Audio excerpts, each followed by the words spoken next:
Olá, pessoas inteligentes interessadas pela ciência, tudo bem?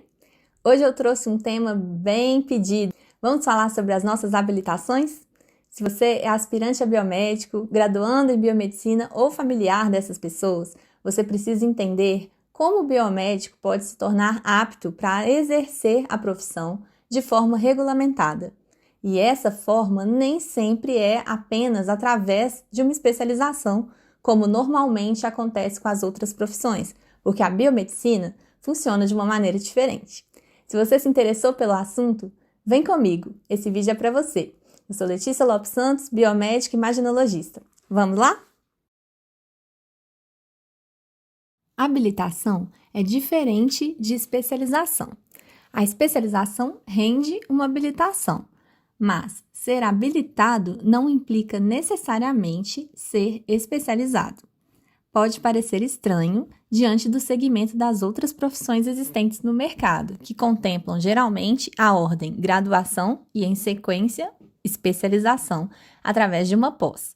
Mas, na verdade, isso não diminui a aptidão do profissional para atuar na área específica como biomédico.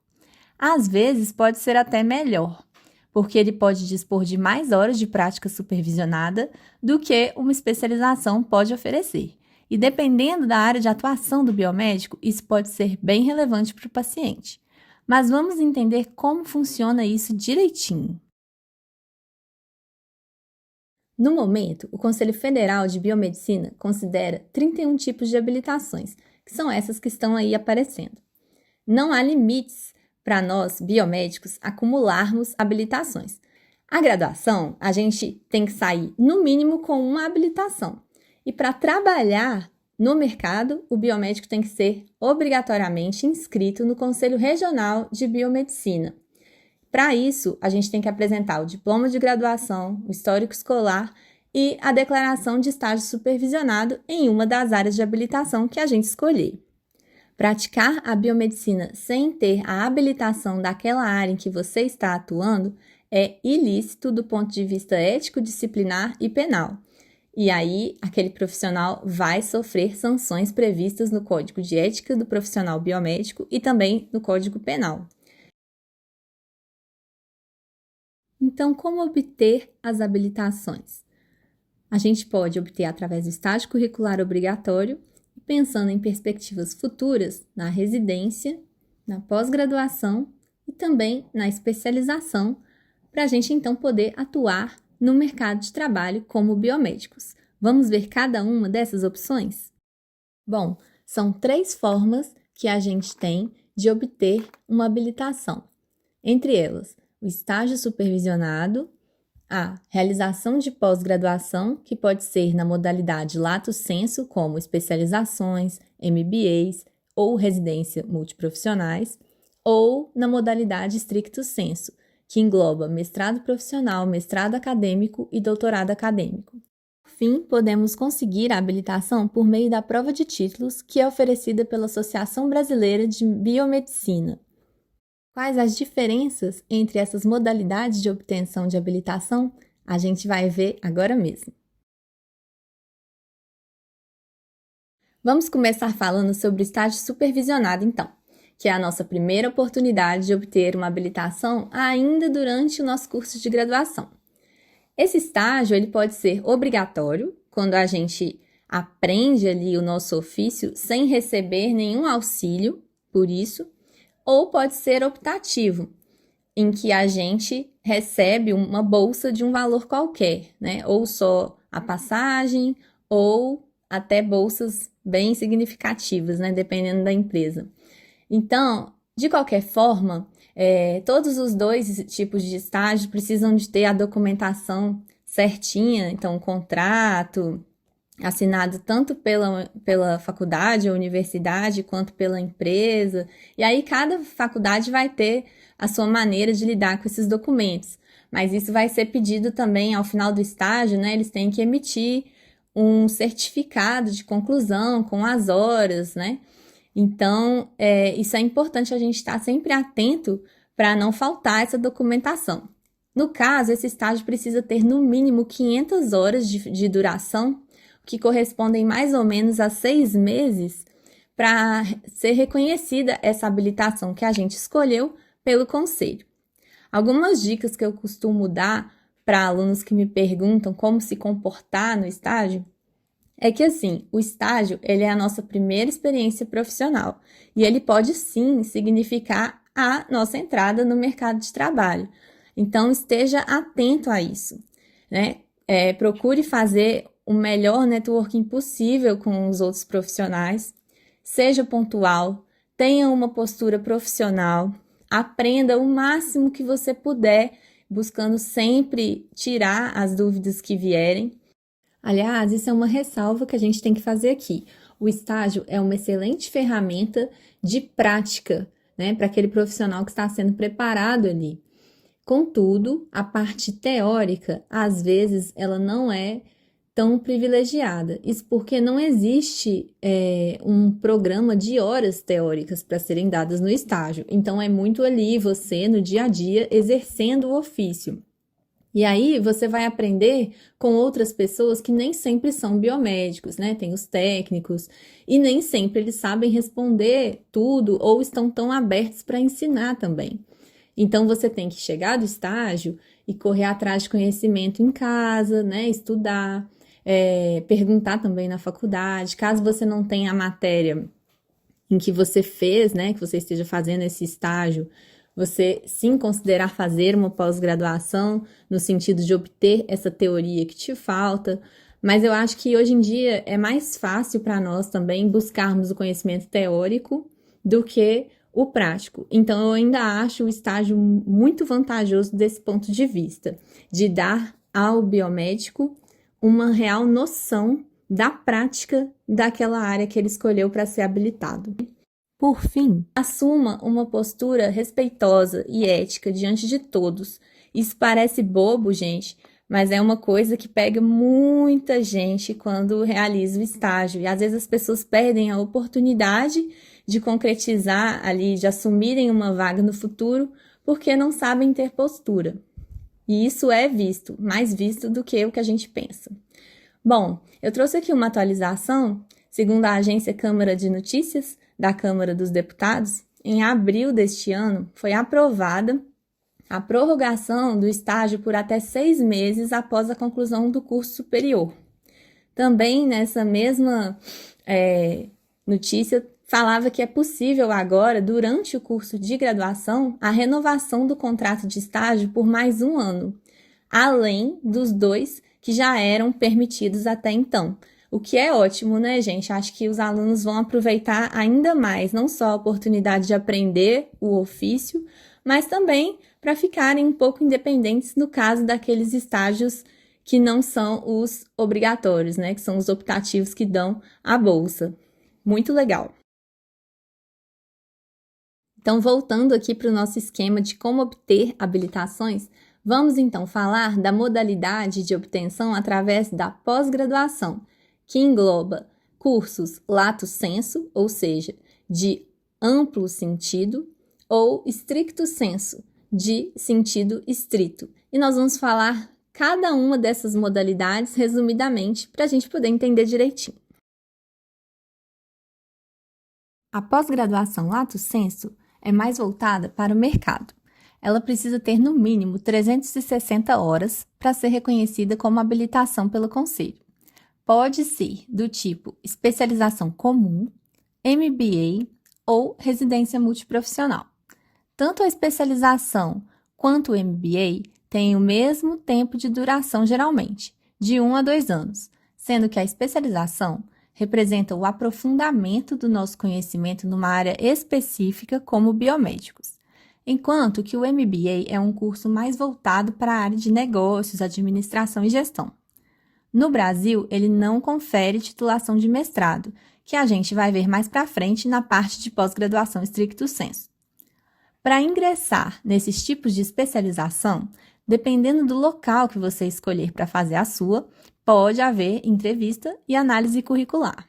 Ao final, como resultado dos estudos, o aluno elabora então um trabalho de conclusão de curso ou um modelo de negócios nessas duas modalidades. Em relação ao questionamento do início desse vídeo, sobre a diferença entre especialização e habilitação, em que eu comentei que às vezes é melhor um biomédico ser habilitado do que especializado pelas horas de prática, é justamente porque numa pós-graduação ela sempre terá que obedecer a carga horária mínima de 360 horas, porém dentro desse tempo está incluso o tempo de estágio, que representa a carga horária prática. Assim, no estágio supervisionado, como a gente viu, são 500 horas de prática em serviço, aprendendo o ofício daquela área que você escolheu como biomédico. Existem, sim, especializações com mais de 500 horas de estágio, onde esse estágio é realizado paralelamente ao curso teórico garantido pela instituição. Porém, na grande maioria dos cursos de especialização, a carga horária de estágio, em que podemos praticar o que estamos aprofundando, é de 3 dias a 2 semanas apenas no geral. Isso pode, então, significar uma certa insegurança do profissional na hora de atuar na área em que se especializou, mesmo que o suporte teórico seja muito bom, como geralmente ocorre nesses cursos. Então, o recomendável mesmo é correr atrás de um estágio maior para fazer durante a sua pós, que te capacite além do tempo de prática que eles reservam na grade. Ou, como no caso, por exemplo, da habilitação em estética, em que existem cursos livres para serem feitos, eles são cursos práticos, pagos à parte, mas que propiciam, então, essa segurança ao profissional para atuar no mercado. Bom, vamos falar, então, agora da residência multiprofissional.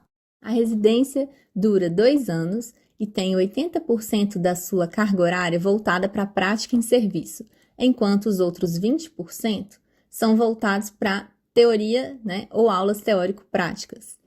Ao final desse processo, o aluno tem que apresentar o trabalho de conclusão de residência e sim, o aluno já tem que ter o registro no conselho, porque ele vai estar praticando a habilitação dele, no caso, ao mesmo tempo em que aprende. Então, ele precisa ser inscrito no CRBM. O grande diferencial da residência multiprofissional para as outras especializações, como especialização comum e o MBA, é que na residência você recebe para estudar e atuar. Atualmente, a bolsa é de R$ 3.330,43 e foi anunciado um acréscimo de 24% de aumento sobre esse valor. E para adentrar o processo de residência multiprofissional, é necessário passar por entrevista, análise curricular e prova teórica e ou prática também, dependendo do local. Por isso é muito importante sempre ler o edital do local de interesse da realização da sua residência, porque cada local vai cobrar de uma maneira, tá? É importante falar que na parte de análise curricular, conta muito ter participado de atividades de iniciação científica, programas de extensão, atividades extracurriculares de modo geral que contam pontos específicos e auxiliam, então, aquele aluno na nota de classificação final para a vaga de residente. Lembrando que, quando o aluno recebe, então, o certificado nos cursos de pós-graduação Lato Sensu, é necessário, para ele poder atuar na área que ele recebeu o certificado, ele ir até o Conselho Regional de Biomedicina e pedir o acréscimo daquela habilitação, a inscrição que ele possui no conselho. Só depois disso é que ele pode, então, atuar, porque ele estará amparado pelo conselho para exercer aquela habilitação nessa área. Agora vamos falar, então, da modalidade stricto sensu de pós-graduação. Esses cursos também necessitam de no mínimo 360 horas para serem reconhecidos pelo Conselho como uma habilitação. Temos, então, as modalidades: mestrado profissional, mestrado acadêmico e doutorado acadêmico. Aqui é indispensável ter o currículo Lattes preenchido e completo na plataforma do CNPq. Essa plataforma hospeda os currículos acadêmicos de pesquisadores, alunos de iniciação científica, mestrado e doutorado. Lá você vai acrescentando a sua formação, os cursos que vai realizando ao longo da sua caminhada acadêmica, participação em eventos, certificados. É possível também ver as linhas de pesquisa dos professores, os artigos publicados, e esse registro do currículo é gratuito. Os alunos, então, que se formam mestres ou doutores, recebem um diploma e não um certificado como nas modalidades de curso lato sensu de pós-graduação. Então, falando mais especificamente sobre o mestrado profissional, esse aluno deve comprovar vínculo profissional e no final do curso ele também estará apto a dar aulas no ensino superior, mas essa modalidade de mestrado ela é mais voltada para o mercado. Então, o curso tem duração de até 2 anos e para ingressar no curso, o aluno deve passar por exames de proficiência em inglês, entrevista e análise do currículo Lattes. Cada local tem o seu edital, então é sempre bom consultar. Isso que a gente está falando é de uma maneira geral. Após esse aluno, então, cursar disciplinas específicas, como resultado do curso, ele produz uma dissertação, e essa dissertação deverá gerar um produto tecnológico, tais como softwares, pedidos de patente, publicações de artigo científico, criação de empresa ou organização social inovadora, curso de formação profissional, norma ou marco regulatório, um relatório técnico conclusivo, a elaboração de um manual ou protocolo, ou de uma base de dados técnica científica, enfim, qualquer processo, tecnologia ou produto, mesmo que não patenteável, será então o produto final desse mestrado, que é voltado para atender alguma demanda do mercado de trabalho. Já o mestrado acadêmico forma o aluno como pesquisador e ou professor de ensino superior. Para ingressar, cada universidade vai ter regras específicas nos seus editais. Então, é muito importante, novamente, estar atento e ler os editais que sejam do seu interesse. Mas, de maneira geral, a gente pode dizer que o aluno passa por teste de proficiência em inglês, uma prova dissertativa de conhecimentos específicos daquele programa de mestrado que foi escolhido, mais uma entrevista. Em alguns locais, o aluno deve realizar uma apresentação do seu projeto de pesquisa. Em outros, o aluno pode começar o programa e tem um tempo para escolher, por exemplo, de até 6 meses, o orientador, para depois, então, apresentar o projeto. O aluno cursa as disciplinas específicas do mestrado e, ao final dos estudos, ele também apresenta uma dissertação, mas essa dissertação é voltada para o meio acadêmico. A linha de pesquisa ela não precisa levar necessariamente a um resultado inédito, porque o objetivo do mestrado é o domínio de metodologias por parte do aluno. Sendo aprovado, então, o aluno recebe um diploma e o título de mestre. E agora, então, a gente fala do doutorado, que dá continuidade à formação do indivíduo como pesquisador. Essas pesquisas, no entanto, elas têm mais profundidade do que as feitas no mestrado. Geralmente, elas são a continuidade da pesquisa do mestrado, buscando, então, dessa vez, um resultado inédito naquele campo de conhecimento. Da mesma forma, para o ingresso, cada programa de doutorado vai ter lá o seu edital específico, mas, de modo geral, tem-se ali uma prova de compreensão de literatura científica em inglês, uma análise do currículo Lattes, apresentação do projeto de pesquisa, contendo inclusive orçamento e cronograma previstos, e isso é seguido de arguição oral por uma banca examinadora de professores doutores. Aí o aluno cursa disciplinas específicas, realiza os seus experimentos para o desenvolvimento da sua pesquisa e então apresenta a sua tese. Sendo aprovado, ele recebe um diploma de doutor. Essas modalidades dão o direito de pleitear bolsas. A principal entidade no país, que é a Coordenação de Aperfeiçoamento de Pessoal de Ensino Superior, a CAPES, oferece 3 tipos de auxílios para quem for cursar essa pós-graduação dentro do Brasil. Os valores de bolsa de mestrado são de R$ 1.500, de doutorado R$ 2.200 e de pós-doutorado R$ 4.100. Detalhe que esses valores são sem benefícios, como férias, 13º, vale transporte ou vale alimentação. Tudo teria que ser retirado do valor dessa bolsa. Por isso que chama bolsa auxílio, gente? Porque não dá para viver, se sustentar uma casa com esse valor. Então fica aqui também a minha crítica aos valores dessas bolsas, né? Eu não sou a única que acha isso incompatível com a realização de uma ciência de qualidade pelos pesquisadores, mas infelizmente os investimentos em educação no país ainda são muito aquém do que os necessários que a gente gostaria.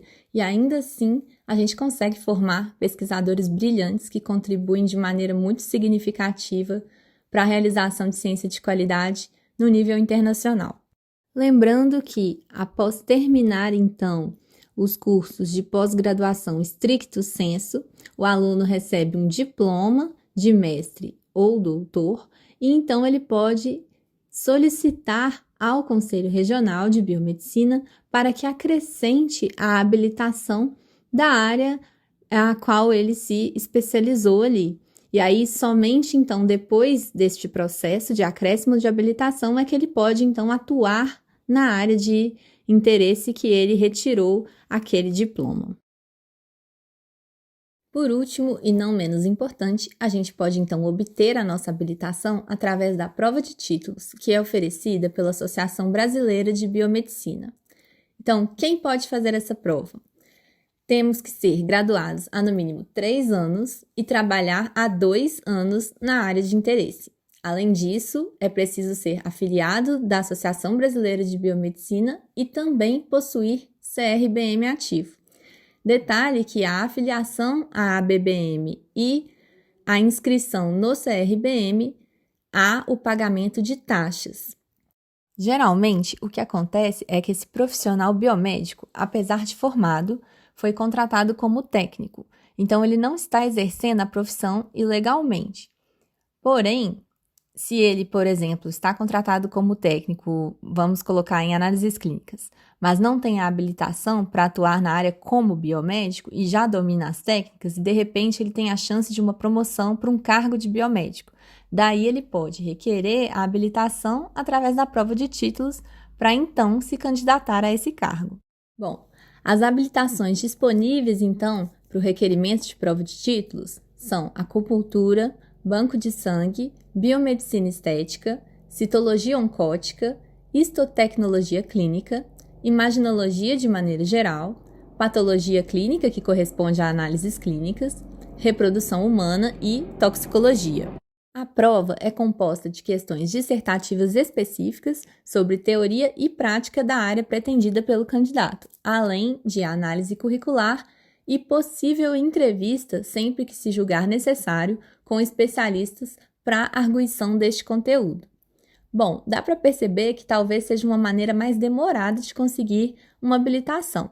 Então, o recomendável é que a gente possa sair da graduação com o máximo de estágios supervisionados possíveis nas áreas do nosso interesse, até para que a gente possa saber realmente quais áreas a gente gosta de fato para a gente poder atuar.